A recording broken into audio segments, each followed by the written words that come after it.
ایک اور بات یہاں پتہ چلی کہ یہ بھی تھوڑا حیا کے خلاف مسئلہ ہے، لیکن آج کی نئی نوجوان نسل جو ہے اس میں بہت زیادہ مبتلا ہو رہی ہے، جس کو اورل سیکس کہا جاتا ہے۔ اور میں نے جیسے عرض کیا کہ شرعی مسائل چاہیے اور اس کو بیان کرنا یہ ہماری ذمہ داری ہے۔ تو یہ چیز بھی انگریزی فلموں سے اور فحش فلموں سے ہماری نئی نسل میں بہت تیزی سے سرایت کر رہی ہے۔ اور کیا بیوی کے منہ میں نفس ڈالنا جائز ہے؟ جی اس بیان میں بتائیں گے مفتی طارق مسعود صاحب۔ چلے پہلے چھوٹا سا ویڈیو کلپ دیکھ لیں، باقی باتیں بعد میں ہوگی۔ ویڈیو کو شیئر کریں، لائک کریں، سبسکرائب کریں۔ ایک اور بات یہاں پتہ چلی کہ یہ بھی تھوڑا حیا کے خلاف مسئلہ ہے، لیکن آج کی نئی نوجوان نسل جو ہے اس میں بہت زیادہ مبتلا ہو رہی ہے، جس کو اورل سیکس کہا جاتا ہے۔ اور میں نے جیسے عرض کیا کہ شرعی مسائل میں چاہیے اور اس کو بیان کرنا یہ ہماری ذمہ داری ہے۔ تو یہ چیز بھی انگریزی فلموں سے اور فحش فلموں سے ہماری نئی نسل میں بہت تیزی سے سرایت کر رہی ہے، اور لوگ اس بارے میں علماء سے بہت زیادہ مسائل پوچھتے ہیں، خواتین بھی پوچھتی ہیں جو اس میں مبتلا ہیں۔ تو اس کا بھی مسئلہ یاد رکھیں کہ اللہ تعالیٰ نے حالت حیض میں زوجہ سے ہم بستری کو حرام قرار دیا کیونکہ اس میں گندگی ہے۔ باپ دیکھیں کہ وہ گندگی اس درجے کی نہیں ہے جتنی اورل سیکس میں گندگی ہوتی ہے۔ اگر اس میں ڈسچارج ہو جائے بندہ، انسان جو ہم بستری کرنے والا ہے زوجہ سے، وہ منہ میں ڈسچارج ہو جائے، تو آپ سوچیں کہ اللہ تعالیٰ شرمگاہ کو گندگی سے بچا رہے ہیں، جس کی وجہ سے حیض کی حالت میں ہم بستری کو حرام قرار دیا۔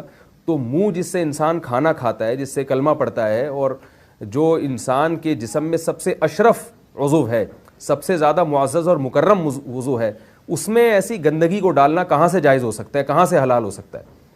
تو آج بعض متجدد قسم کے لوگ جو ہے نا اس کو حلال قرار دے رہے ہیں، تو یہ بالکل غلط ہے۔ تو یہ بات خوب ذہن میں رکھیں کہ اورل سیکس کے ذریعے اپنی خواہش کو پورا کرنا اس طور پر کہ ڈسچارج ہو جائے انسان عورت کے منہ میں، بیوی کے منہ میں، یہ بالکل حرام ہے، بالکل ناجائز ہے، کیونکہ منی ایک غلیظ اور ناپاک اور گندگی ہے اور ناپاک اور نجس چیز ہے۔ بعض حضرات یہ کہتے ہیں کہ منی پاک ہے، مگر یاد رکھیں منی کے پاک ہونے کے دلائل مضبوط نہیں ہیں، منی کے ناپاک ہونے کے دلائل بہت مضبوط ہیں۔ سب سے پہلی دلیل قرآن مجید میں آتا ہے الم نخلقکم من ماء مہین، ہم نے تمہیں غلیظ اور پلید پانی سے پیدا کیا ہے، ذلیل پانی سے پیدا کیا ہے۔ تو اس میں بھی اشارہ ہے کہ منی ناپاک چیز ہے۔ دوسری بات یہ کہ حدیث میں آتا ہے کہ کنت افرق المنی من ثوب رسول اللہ صلی اللہ علیہ وسلم ثم یصلی فیہ۔ حضرت عائشہ رضی اللہ تعالیٰ عنہ فرماتی ہیں کہ رسول اللہ صلی اللہ علیہ وسلم کے کپڑوں پر اگر منی لگی ہوتی تھی، صحیح بخاری کی حدیث ہے، میں اس کو کھرچ کے صاف کرتی تھی، پھر آپ صلی اللہ علیہ وسلم اس میں نماز پڑھا کرتے تھے۔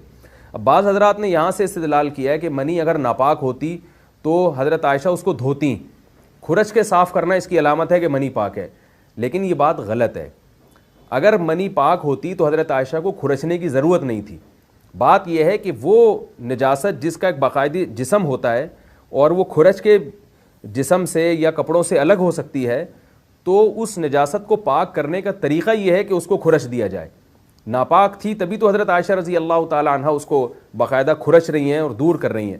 اور گیلی منی کو یہ ثابت ہے کہ حضرت عائشہ رضی اللہ تعالی عنہ آپ صلی اللہ علیہ وسلم کے کپڑوں سے دھویا کرتی تھیں اور آپ صلی اللہ علیہ وسلم اس میں نماز پڑھا کرتے تھے۔ حضرت عمر رضی اللہ تعالی عنہ کے دور میں کسی شخص کو احتلام ہوا تو اس نے اپنے پورے جو ہے نا وہ کپڑے دھوئے، تو حضرت عمر نے اس کو منع کیا، فرمایا کہ اتنا کافی تھا کہ اس جگہ کو تم دھو لیتے۔ تو اس میں بھی حضرت عمر اس کو باقاعدہ دھونے کا حکم دے رہے ہیں۔ کسی بھی صحابی نے اعتراض نہیں کیا کہ یا امیر المومنین آپ ان کو دھونے کا حکم کیوں دے رہے ہیں، منی تو پاک ہے۔ تو منی کے جو ناپاک ہونے کے دلائل ہیں وہ بہت مضبوط ہیں۔ باقی اس کو جو کھرچنے کا حکم ہے وہ اس لیے کہ منی کے پاک جو اگر خشک ہو جائے تو وہ کھرچ کے بھی پاک ہو جاتی ہے، اس کو پھر دھونا ضروری نہیں ہوتا۔ اس کی مثال ایسے جیسے حدیث میں آتا ہے، صحابہ کرام فرماتے ہیں کہ ہمارے تلواروں میں دشمن کا خون لگا ہوتا تھا تو ہم اس کو زمین پہ اچھی طرح رگڑ کے اسی کو لٹکا کے نماز پڑھتے تھے۔ تو دیکھیں خون بھی ایسی چیز ہے کہ جو سوکھنے کے بعد اس کی ایک پاپڑی سی جم جاتی ہے، تو حالانکہ خون کو بھی ناپاک مانا جاتا ہے، جمہور علماء کے ہاں خون ناپاک چیز ہے، لیکن صحابی کیا کر رہے ہیں، اس کو رگڑ کے زمین پہ اور جو اس کو اچھی طرح رگڑ کے جب اس کا اثر زائل ہو گیا تو اسی کو لٹکا کے نماز پڑھ رہے ہیں۔ تو جیسے خون ناپاک ہونے کے باوجود رگڑنے سے پاک ہو جاتا ہے، اگر کسی ایسی چیز پہ لگا ہو جو لوہے یا ایسی سخت چیز پہ، تو ایسے ہی منی اگر کپڑوں پہ لگی ہو، خشک ہو جائے تو اس کو اچھی طرح جب کھرچ دیا جائے تو وہ پاک ہو جاتی ہے۔ لیکن اس سے یہ ثابت نہیں ہوتا کہ منی پہلے سے ہی پاک ہے۔ ایک اور دلیل منی کے ناپاک ہونے کی یہ ہے کہ جو مدی ہے، ٹرانسپیرنٹ پانی جو مرد کے جسم سے نکلتا ہے، وہ اگر جسم سے نکل جائے تو غسل فرض ہو جاتا وضو فرض ہو جاتا ہے، اور منی نکل جائے تو غسل فرض ہوتا ہے۔ اب یہ کیسی بات ہے کہ مدی کے نکلنے سے جس سے وضو فرض ہو رہا ہے وہ تو ناپاک ہے، اور منی نکلنے سے جب غسل فرض ہو رہا ہے بڑی والی طہارت، تو اس کو ہم پاک قرار دیں۔ تو اس لیے امام ابو حنیفہ رحمہ اللہ تعالیٰ کا مذہب منی کے بارے میں کہ یہ نجاست غلیظہ ہے، اور امام مالک کا بھی یہی مذہب ہے، یہ مذہب بہت دلائل کے لحاظ سے قوی ہے۔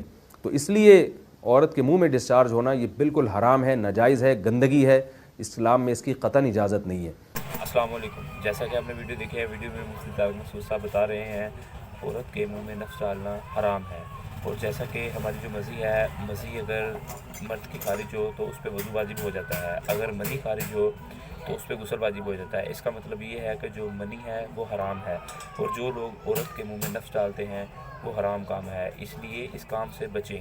اللہ تعالیٰ آپ سب کو اس کام سے بچنے کی توفیق عطا فرمائے، اور اس طرح کی مزید ویڈیو دیکھنے کے لیے میرے چینل کو لائک کریں، سبسکرائب کریں، شیئر کریں، اور اس طرح کی مزید ویڈیو دیکھنے کے لیے اوکے، اللہ حافظ، ملتے ہیں ایک نئی ویڈیو میں۔